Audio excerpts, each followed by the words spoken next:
예, 추석을 맞이해서 여러분 잘 다녀오셨는지요? 서울에 계시는 가까운 친척들이 서울 계시는 분은 참 너무 부럽습니다.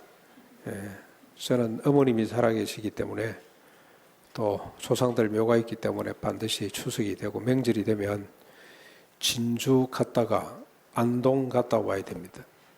대한민국 절반 국토 순례를 하고 올라옵니다.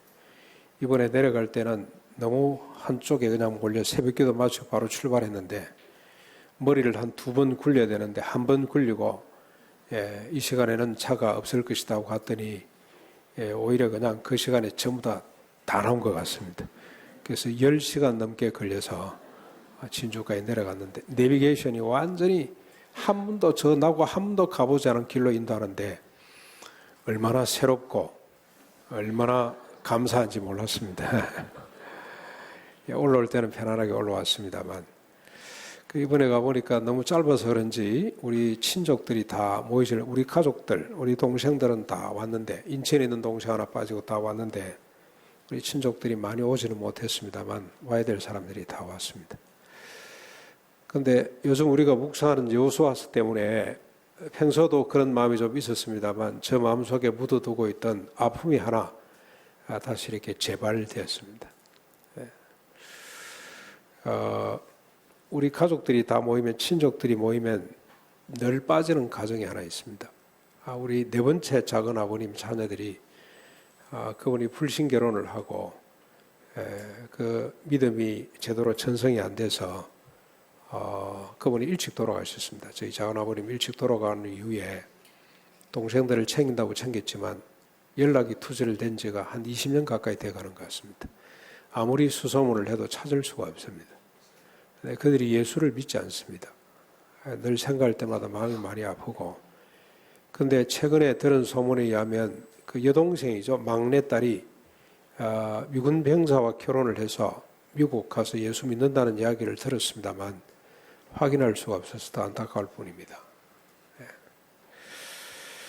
이번에 저희 막내 삼촌, 이렇게 저보다 3살 많은 우리 교단의 장로님으로 봉사를 하신 분인데 이분이 여호수아를 묵상하는 분은 아닌데 그 교회는 다른 걸 가지고 하더라고요. 그런데 어떻게 마음이 하나가 됐어요. 이제 시간을 내서 한번 찾아보자. 경주 가서 경주 바닥을 다 훑어서라도 이 조카가 어디 사는지, 이 동생이 어디 사는지를 한번 알아보자고 서로 마음을 다졌습니다. 참 감사하죠.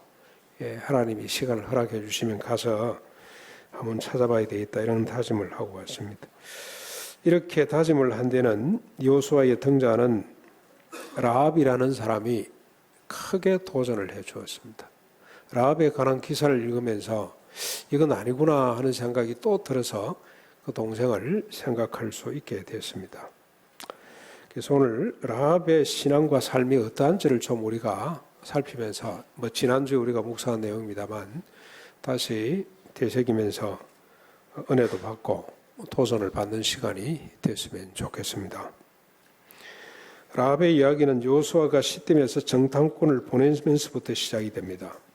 여호수아가 두 정탐꾼을 여리고에 보내서 정탐하도록 했는데 그들이 가서 라합이라고 하는 기생의 집에 머물게 됩니다. 유숙하게 됩니다.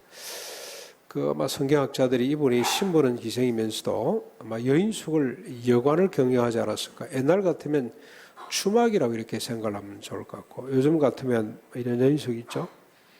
여인숙에는 숙박만 하는 것이 아니고 잠만 자는 것이 아니고 옛날 저 젊었을 때 서울에 올라오면 숙박에 기록하고 나면 반드시 아주머니가 묻는 거 있습니다.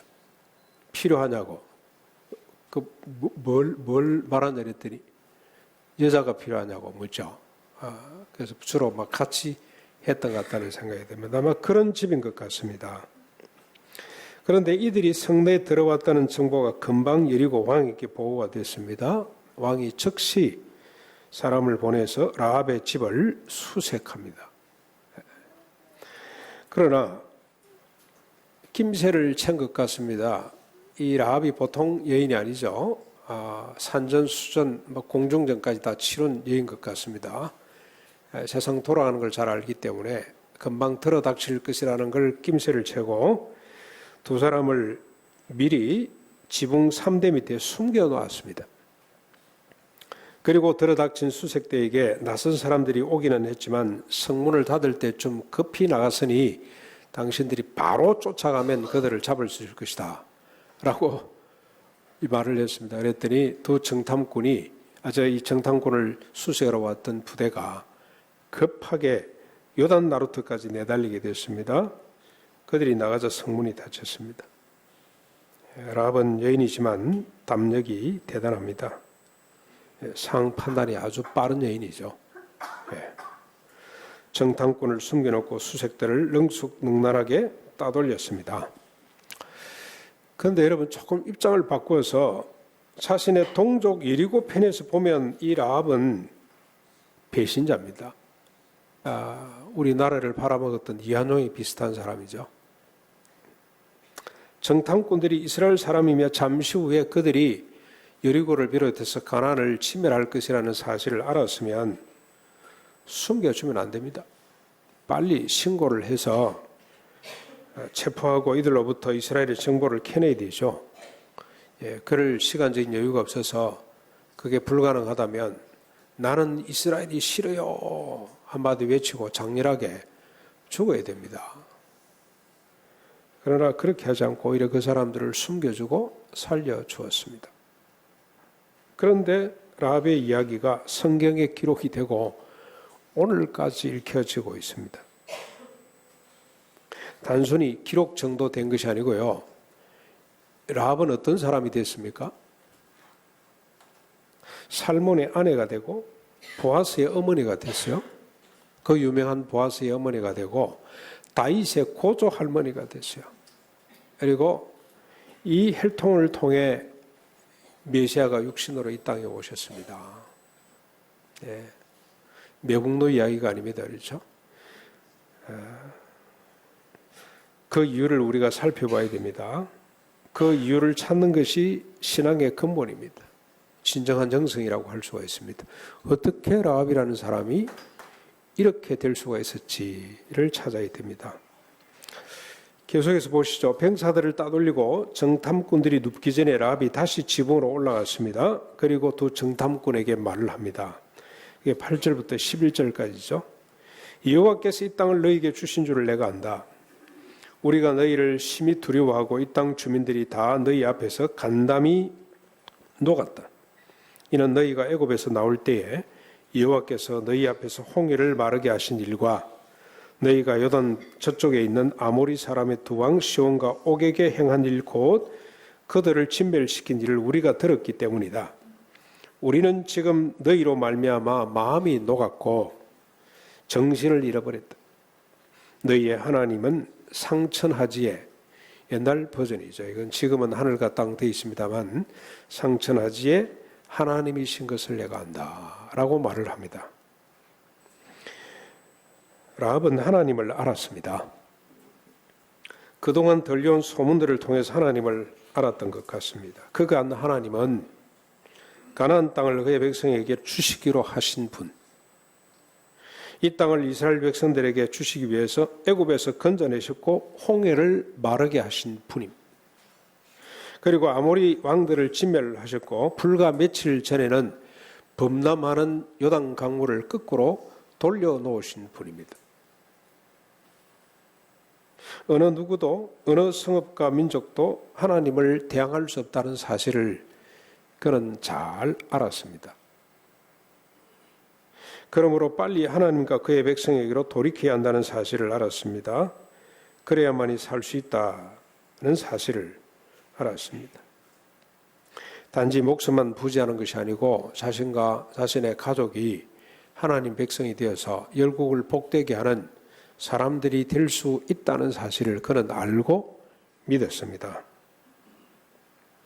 이게 라합입니다. 그래서 라합은 두 정탐꾼에게 이렇게 말합니다. 12절부터 13절 이제 청하노니 내가 너희를 선대하였은즉 너희도 내 아버지의 집을 선대하도록 하라. 여호와로 내게 맹세하고 내게 정포를 내라. 그리고 나의 부모와 나의 남녀 형제와 그들에게 속한 모든 사람을 살려주어 우리 목숨을 죽음에서 건져내라고 요청을 합니다. 내가 선대했으니 너희도 선대하라는 조건부 계약이 아닙니다.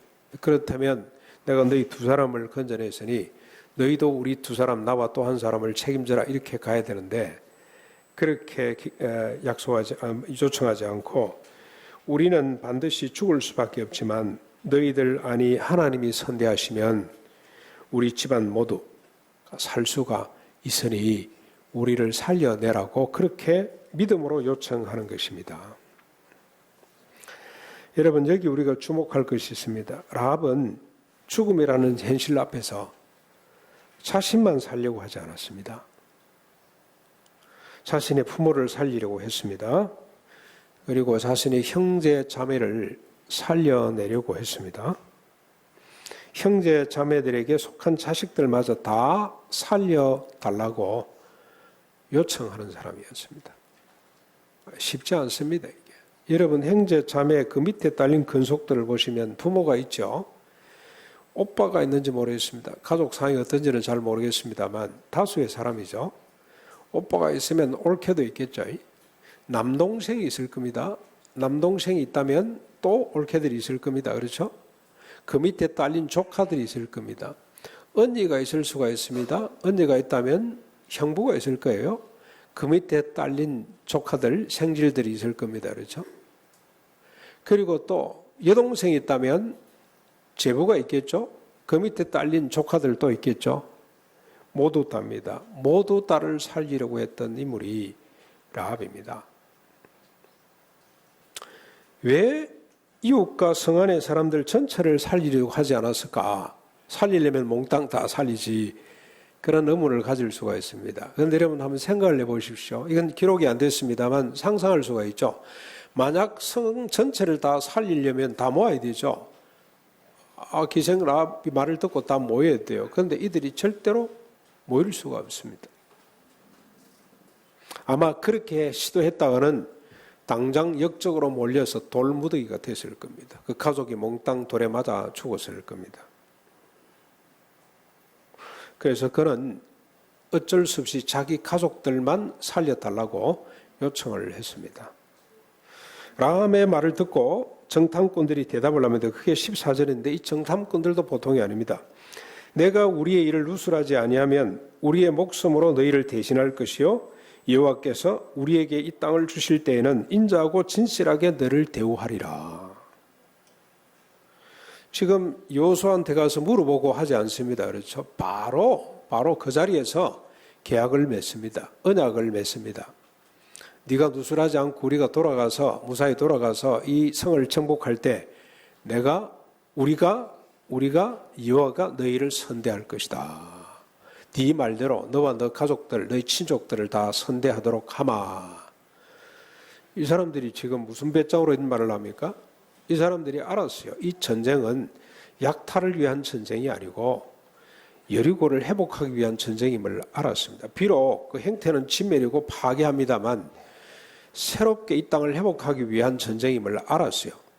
누구든지 하나님을 경외하고 하나님 백성이 되어서 하나님의 말씀으로 자신만 복받을 뿐만이 아니고 열국을 복받게 하는 이 대열에 참여하고자 하는 자는 얼마든지 하나 될 수 있는 전쟁임을 그들은 알았습니다. 뭘 통해서 알았습니까?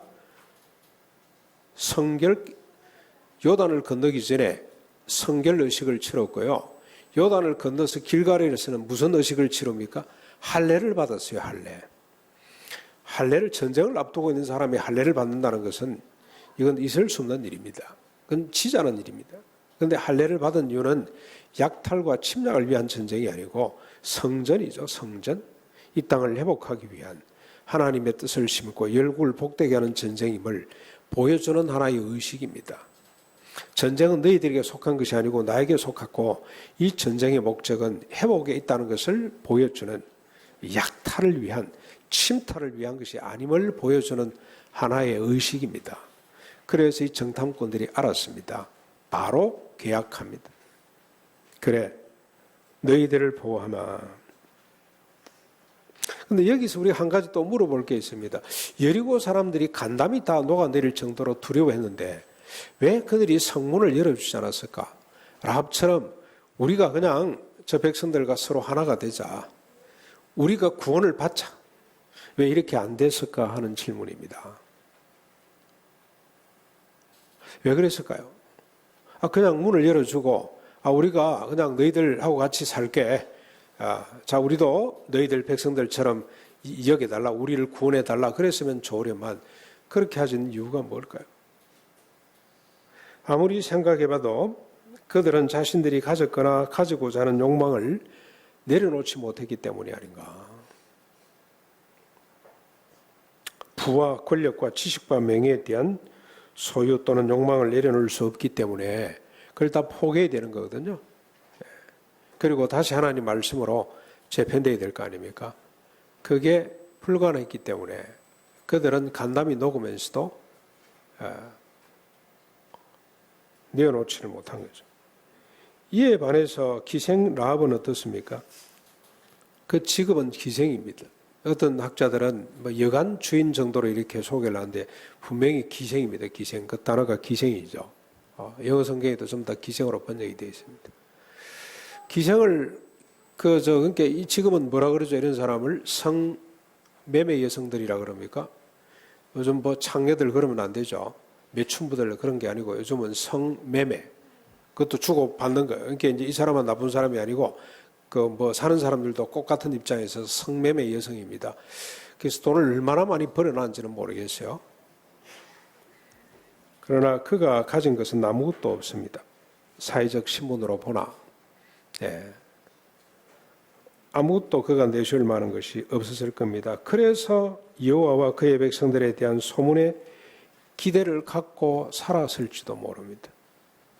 저 하나님이 이 땅을 회복하시면 이 짓을 안 해도 살 수 있지 않겠나.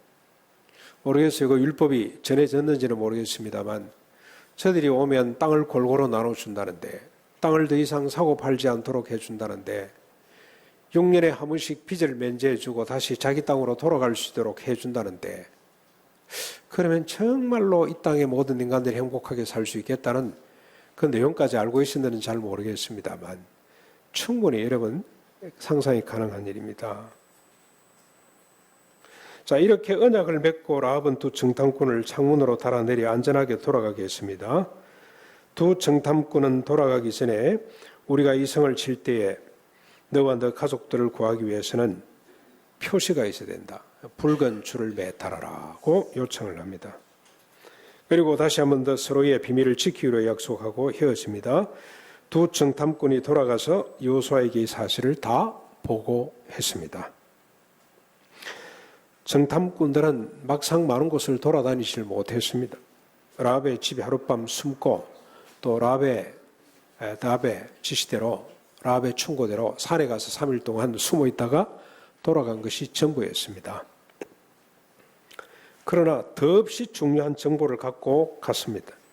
기생 라합으로부터 받은 정보입니다. 여리고 사람의 마음이 물처럼 녹아내렸다는 사실입니다.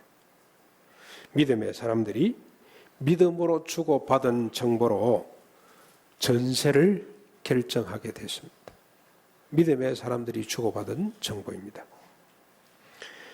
우리가 잘 아는 것처럼 여리고성은 견고한 성읍이었습니다. 성문은 굳게 닫혔습니다. 이런 성을 공격하도록 하시는데 그 전술을 하나님께서 주셨습니다. 여러분 잘 아시는 대로 우리가 이 이야기를 듣고 살아왔죠. 지금까지. 이 이야기를 가슴에 품고 이 자리에 와 있다는 생각이 듭니다. 하루에 한 바퀴씩 돕니다. 맨 앞에 무장한 군인이 있고 그 뒤에 7 제사장이 양뿔로 된 나팔을 불고 그 뒤에 언약궤가 따르고 그 뒤에 나머지 군사가 따르는 이런 대의를 갖추고 하루에 한 바퀴 돌고 자기 진영에 가서 자고 또 한 바퀴 다음날 한 바퀴 돌고 자고 이 전부였어요. 말 한마디 않고 조용히 한 바퀴씩 돌고 6일째까지 이렇게 돌고 마지막 7일째는 7바퀴를 돌고 일제히 고함을 지릅니다. 그랬더니 성이 완전히 무너져 내렸습니다. 이스라엘 군대가 들어가서 그들을 진멸하고 불태웠습니다. 이때 우리 가슴을 막 주먹을 불끈쥐면서 와 감격하고 은혜를 받고 했었습니다. 어릴 때부터 그런 이야기로 우리 신앙이 만들어져 왔던 것 같습니다.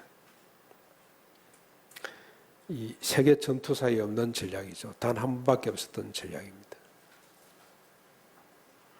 이렇게 진멸하는 와중에 여호수아가 두 정탐꾼에게 명령합니다.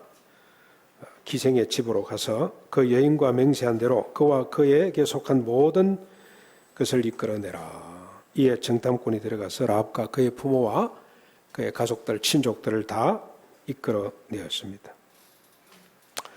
여리고 성이 무너지는 것 참 감동적인 이야기입니다만은 그보다 더 감동적인 이야기가 있습니다. 더 아름다운 믿음이 있습니다. 진멸을 당하는 가운데 구원받은 이야기입니다. 죽음에서 생명으로 옮김을 받은 이야기죠. 기생 라합이 살몬의 아내가 되고 보아스의 어머니가 되고 다윗의 고조모가 되고 예수님의 육신의 조상이 되기에 충분한 여인임을 알 수 있는 아름다운 이야기가 이 속에 있습니다. 한 상상을 내보십시오. 라합이 자기 부모를 설득해서 그 집에 오게 하기는 쉬웠을지도 모릅니다. 부모가 같이 살았는지도 모르겠다는 생각이 들고요. 이런 집에 부모가 같이 살기는 좀 힘들었겠죠. 부모를 설득해서 자기 집에 붉은 깃발이 나부끼는 그 집으로 모셔오기는 쉬웠을 것 같아요. 왜냐하면 아마 이 부모님들이 연세가 많아서 라합에게 기대어 사는 분이기 때문에 그냥 별로 의심하지 않고 또 거부하지 않고 잘 오실 수는 있겠다는 생각이 들어요. 그러나 그의 형제 자매들이 이 집으로 오기는 쉬운 일이 아닙니다. 그 밑에 딸린 가족들, 자기 조카들, 생길들이 오기는 더 쉽지 않은 일입니다. 만만치 않은 일입니다. 결코 쉬운 일이 아닙니다. 그런데 라합의 이야기를 듣고 가족과 친족들이 다 모여 있다는 것은 놀라운 일입니다. 평소 라합이 어떤 사람인지를 짐작케 하는 대목입니다. 라합은 비록 기생이지만 평소 그는 가족과 친족들로부터 인정받고 존경받았음이 분명합니다. 상상컨대 그가 기생이라는 직업을 선택한 것도 어떻게 보면 가족들을 위해서가 아닐까 하는 생각이 듭니다. 지금은 성매매 여성들이 어떤 목적으로 어떤 동기로 그 길로 갔는지는 잘 모르겠습니다만 얼마 전까지만 해도 우리 한국의 대부분의 성매매 여성들은 이 동기죠. 시골에서 입 하나 튼다고 동생들 뒷바라지 하겠다고 서울 올라왔다가 그렇게 간 사람들이 많잖아요. 지금도 개발도상 국가들 조사를 해보면 대부분 그런 동기 때문에 성매매 여성들이 됩니다. 그랬을 것 같아요. 한 푼 두 푼 벌면 가족들과 친족들을 돌아보느라 바빴을 것 같습니다. 일가 친척들의 기쁜 일, 슬픈 일에 누구보다도 먼저 동참했다는 생각을 의심할 수가 없습니다. 모든 친족들의 십자가를 기꺼이 짊어졌을 겁니다. 비록 가진 재산은 없고 배운 지식은 없어도 가족과 친척들을 진정으로 사랑했음이 분명합니다. 여러분들 우리 알아야 됩니다. 이런 거는 좀 우리가 다음에 역사에다 기록을 좀 해야 되는데 30년 사이 빠져 있습니다만 다음에 한 50년 사는 좀 기록을 하십시오. 이분들이 다 돌아가시고 나면. 우리 교회 이런 권사님들이 몇 분 계세요. 자기 일만 돌아보는 것이 아니고 자기 가족뿐만이 아니고 집안의 대소사를 다 챙기는 권사님들이 계세요. 그분 표현에 의하면 십자가를 처음에 시집 와서는 불평과 원망을 하다가 이게 이럴 게 아니구나. 이걸 짊어져야 되겠구나. 그래서 그 집안에서 가장 신뢰받고 존경받는 권사님들이 우리 교회 안에 몇 분 계세요. 제가 돌아가시고 나면 소개를 좀 하고 싶은 생각이 듭니다. 역사책에다가 좀 기록을 했으면 좋겠다는 생각이 듭니다. 그게 자산이죠. 우리 둘의 교회의 영적 자산이 됩니다. 오늘 라합의 이야기를 그것 때문에 기록을 했습니다. 라합은 생각한데 집안의 슬픈 일, 기쁜 일 남보다 먼저 앞장서서 같이 동참했을 거라는 생각 듭니다. 그래서 가족과 친척들로부터 신뢰와 존경을 받았습니다. 라합이 팥으로 메주를 쓴다고 해도 믿고 싶었을 겁니다. 그래서 라합이 이스라엘의 하나님은 상천하제 유일하신 분이고 이 땅은 이스라엘 백성들에게 약속하신 땅으로 저들의 침매를 피할 수 없다고 말했을 때 추호도 의심하지 않고 그 집으로 다 모여들었을 겁니다. 라합 한 사람 때문에 주변의 모든 사람이 죽음에서 생명으로 옮김을 받았습니다. 이방인에서 하나님의 백성으로 구원을 받게 되었습니다. 라합은 기생 라합은 한영외고 출신도 아닙니다. 서울대 출신도 아닙니다. 그는 학교 문턱에도 못 갔을지도 모르겠다. 지금 시대에 살았으면 그런 생각이 듭니다. 이턴 스쿨 출신도 아니고요. 한영외고 정도가 아니라 이턴 스쿨 보내는 사람들 많거든요. 한국에. 옥스퍼드, 캠브리지나 하버드나 예일이나 지금 어제 뉴스에 보니까 프린스톤이 미국에서 평가에서 1등 했더라고요. 1등. 프린스톤 출신도 아닙니다. 그의 가족과 친척을 위해서 희생했던 사람이죠. 그래서 여러분 여기서 우리가 이 라합만큼 훌륭한 지도자가 없을 겁니다. 그 가족들을 다 불러 모을 수 있는 죽음에서 생명으로 인도하는 지도자죠. 그의 리더십이 어디로부터 왔겠습니까? 여러분 지금 우리 자녀들 스펙 쌓으려고 노력들 많이 하시죠. 그런 것도 뭐 필요하다면 할 필요가 있겠습니다만 그렇게 지도자가 나오는 것이 아니고 라합 같은 이런 성품과 인품 가운데서 이런 믿음 가운데서 지도자가 나온다는 사실을 우리가 좀 꼭 가슴에 새겼으면 좋겠어요. 사랑하는 성도 여러분, 오늘 우리는 자신을 한번 점검해 보았으면 좋겠습니다. 명절을 통해서 가족들, 친족들을 만나고 다 오셨는데 한번 자기 자신의 위상을 한번 점검해 봤으면 좋겠다는 생각이 듭니다. 이렇게 하시면 될 것 같습니다. 우리가 우리 가족이나 친족들에게 예수 믿읍시다, 교회로 모입시다라고 말을 할 때 어떤 반응을 보일 것 같은지 상상해 보면 될 것 같습니다. 혹시 그래 내가 네 말을 듣고 한번 참여해 보마, 예수를 믿으마 그러면 라합처럼 산 사람일 것이고요. 만약에 그들의 반응이 너나 잘하세요, 니나 잘 믿으라 야야 이런다면 우리는 라합에게서 배워야 됩니다.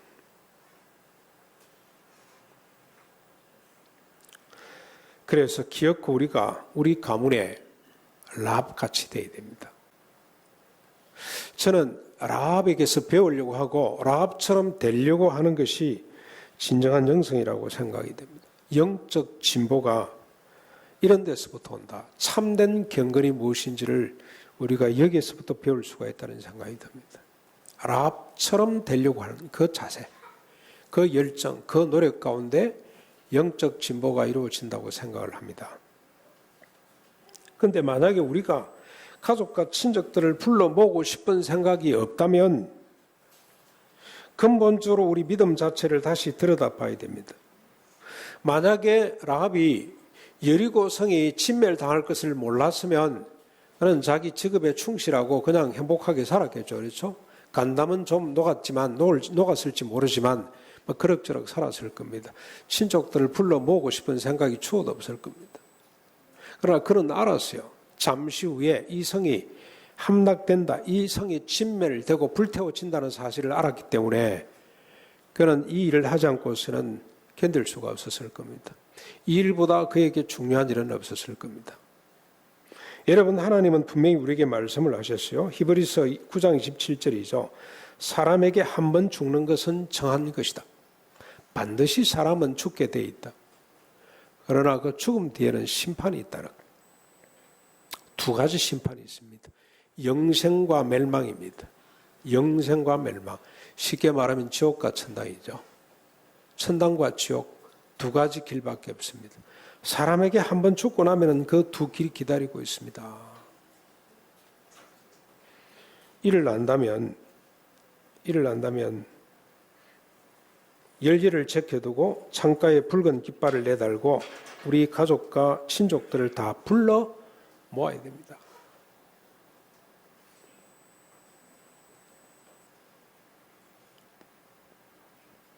이보다 더 시급하고 중요한 일이 없을 겁니다. 이번에 여러분 우리에게 귀한 기회가 주어졌습니다. 저는 1년에 한 번씩 이런 게 없다면 우리가 이런 생각을 하기는 할까 그런 생각이 들어서 어떤 일이 세상이 아무리 변해도 교회가 1년에 한두 번은 꼭 해야 된다는 생각을 갖습니다. 이웃 초청 잔치입니다. 이웃 사랑 초청 잔치. 이건 프로그램이 아닙니다. 교회가 있어야 될 이유고 우리가 살아있어야 될 유일한 이유이기도 합니다. 우리 가족들, 친족들, 이웃들을 잔치로 초대할 수 있기를 바랍니다. 얼마 안 남았습니다. 근데 제가 보고 용기를 많이 얻었습니다. 이번에 우리가 분립하고 겹쳐져 가지고 좀 힘이 잘 안 붙는 것 같아요. 분립하고 난 뒤에 해야 이게 좀 열정이 모이고 하는데 타이밍이 좀 안 맞다는 생각이 들어서 조금 달리 해볼까 그러다가 아니다, 이대로 가자. 지금 그러고 있습니다만. 근데 제가 라합을 보면서 용기를 많이 얻었어요. 2주도 안 걸린 것 같아요. 라합은 자기 가족들을 불러 모으는데 2주가 안 걸린 것 같아요. 아무리 계산을 해봐도 보름을 넘기지 않은 것 같습니다. 지금 우리는 한 20일 정도 남아있는 것 같습니다. 늦지 않습니다. 지금이라도 여러분 우리 마음속에 한 사람을 이번에 우리가 라합처럼 덕을 많이 못 쌓았다면 한두 사람에게 집중해도 되겠다는 생각이 듭니다.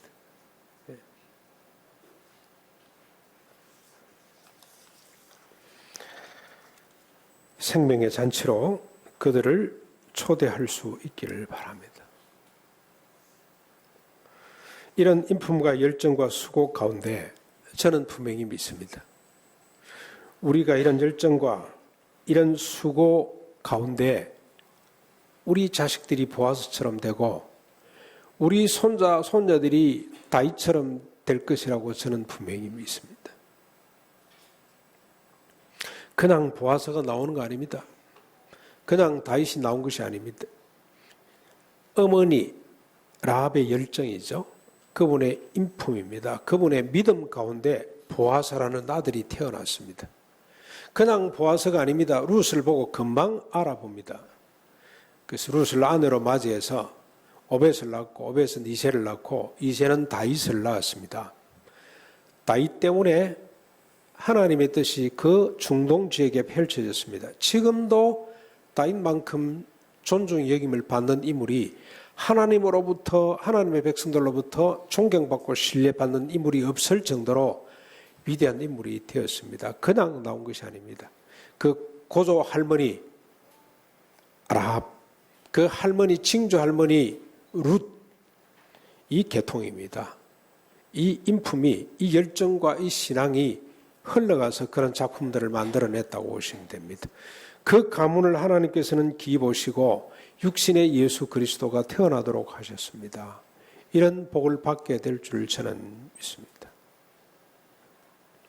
추석 명절을 맞아 다시 한 번 더 가족 사랑을, 친족 사랑을 다짐하는 시간이 됐으면 좋겠습니다. 제가 이번에 저 자신을 스스로 평가할 수 있습니다. 많이 부족하구나. 제가 비록 목사지만, 장손이라고 하지만 가족 사랑과 친족 사랑에 많이 게을렀구나 하는 생각이 많이 들었습니다. 그 저 말의 권위가 그렇게 많지 않다는 걸 제가 스스로 확인을 하고, 이거 라합처럼 해야 되는구나. 라합처럼. 힘들고 삶이 바쁘고 복잡합니다만 친족들의 기쁜 일, 슬픈 일에 앞장서서 참여하는 사람이 되어야 되겠구나. 그래서 그분들로부터 먼저 신뢰와 존경을 받는 일부터 먼저 해야 되는구나. 그런데 이게 전도의 열정에서부터 시작이 됩니다. 그들을 사랑하되 가장 중요한 사랑은 죽음에서 생명으로 옮김을 받도록 하는 것보다 더 중요한 것이 없습니다. 오늘 하루 남아 있습니다. 또 한번 여러분이 쭉 지난 며칠 동안의 시간을 뒤돌아보면서 내 가족들 중에, 내 친족들 중에 나의 위상이 어떠한지를 한번 점검해 보시고 이번에 다시 한번 더 다짐할 수 있기를 바랍니다. 저들을 전도하기 위해서 라합처럼 살리라 다짐하고 우리의 다짐 가운데 다윗 같고 보아스 같은 후손들이 오고 올 수 있기를 주님의 이름으로 축원합니다. 말씀을 생각하면서 우리 찬송하겠습니다. 이 찬송 우리 가족들을 생각하면서 예수 믿지 않은